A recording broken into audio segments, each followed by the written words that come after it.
And in Russia today, President Vladimir Putin illegally proclaiming the annexation of 15% of Ukraine's territory, 4 additional occupied Ukrainian regions, where his troops conducted sham referenda this week. Witnesses say some at gunpoint. In remarks at the Kremlin, Putin today vowing to use all available means, code word tactical nuclear weapons, to defend the regions, renewing those nuclear threats. Ominously, joining me now is Jeremy Bash, former chief of staff at the Pentagon and CIA. Jeremy, if you were at the CIA right now, or the Pentagon, first of all, we haven't even talked about the sabotaging of Nord Stream 1 and 2, the pipelines, which, in talking to European officials and American officials, they believe was Russia behind it.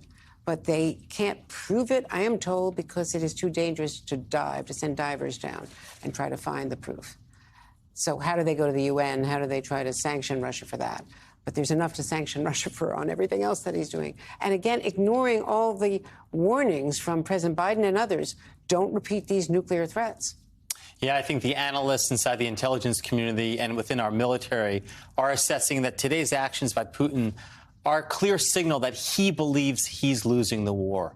He believes his back is against the wall, and he believes he has to take extreme measures, including sabotage operations, including rattling the nuclear saber, and here today, including inveighing against the West, calling us totalitarians, calling us Stalinists, in fact, calling us sort of every name in the book that he can muster to try to justify his illegal annexation of territory in Ukraine. He today illegally annexed territory that he and his forces don't even control. That's how much he believes he's losing this war.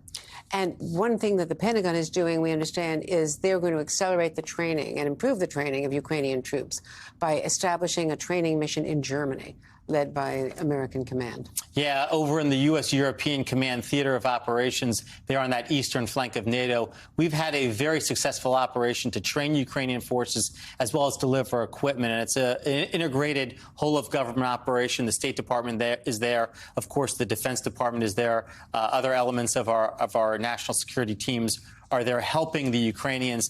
This, I think, has been a major success, the unity of the West, the ability to deliver weaponry to the Ukrainians, the ability to deliver high technology like HIMARS, which has really inflicted damage on the Russian military infrastructure. And that's, again, why Russia took this illegal sham operation today to annex these territories, is because they're losing this war. Their military action has utterly failed. And the Biden administration deserves a lot of credit because they have kept the pressure on Ukraine. They've delivered almost $14 billion in aid to the Ukrainians, and today's action shows how successful this has been so far. So now you've got Ukraine's President Zelensky saying that today that he's going to accelerate his submission for NATO admission for Ukraine, which could take years, but both sides are so dug in. You know, Putin, because his back is against the wall, he cannot concede defeat because that's regime change. Clearly, especially after the unsuccessful draft. Zelensky is not going to give up anything in his country, so there's no negotiation on the horizon.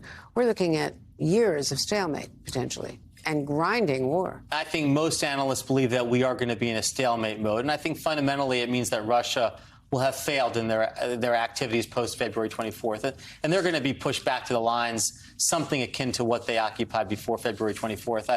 It's going to be up to President Zelensky when he wants to feel like he's prepared to go to the negotiating table. I think the U.S. government's policy is going to be to back Zelensky wherever he wants to go. I think there could be potentially confidence-building measures in the interim. I think releasing Brittany Griner and Paul Whelan would go a long way to showing that Putin is serious about dealing with some of the humanitarian issues of holding political prisoners. I think that would certainly be a constructive step and something that we and the West should continue to call for.